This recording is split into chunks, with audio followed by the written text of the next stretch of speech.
called on the UN Security Council to remove Russia and said if the only action it can take is conversation, it should dissolve itself.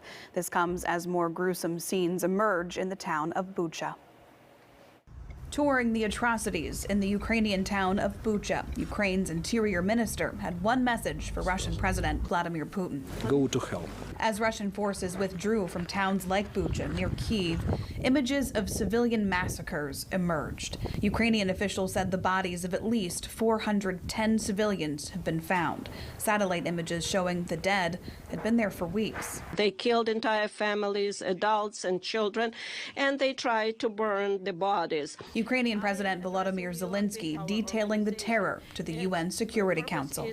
They cut off limbs, cut their throats, slashed their throats. Women were raped and killed in front of their children. Their tongues were pulled out only because the aggressor did not hear what they wanted to hear from them. He compared the actions of the Russian troops to ISIS and asked the Security Council to act to create security for his people. The Russian military and those who gave them orders must be brought to justice immediately. Civilians continue to come under fire. A strike hit an ambulance in the town of Mykolaiv Monday, and more than 4.2 million people have fled the carnage, including Anna Chemska, who's now in Chicago with her 2 children.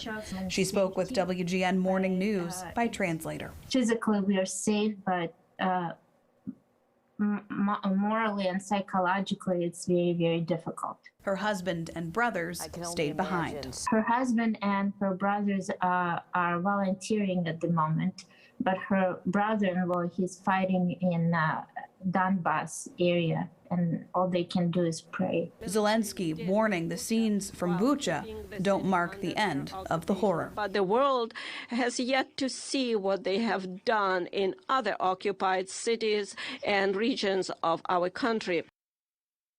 The U.S. and its allies plan to announce more sanctions tomorrow, including bigger sanctions on financial institutions, government officials, and their family members, and a ban on all new investment in Russia. Guys. Jenna, thanks. As the war rages on in Ukraine, millions of families are in desperate need of your help. WGN and the Illinois Broadcasters Association are coming together to support UNICEF. You can help as well by going to the website on your screen, unicefusa.org/Illinois. The jury in the Michigan governor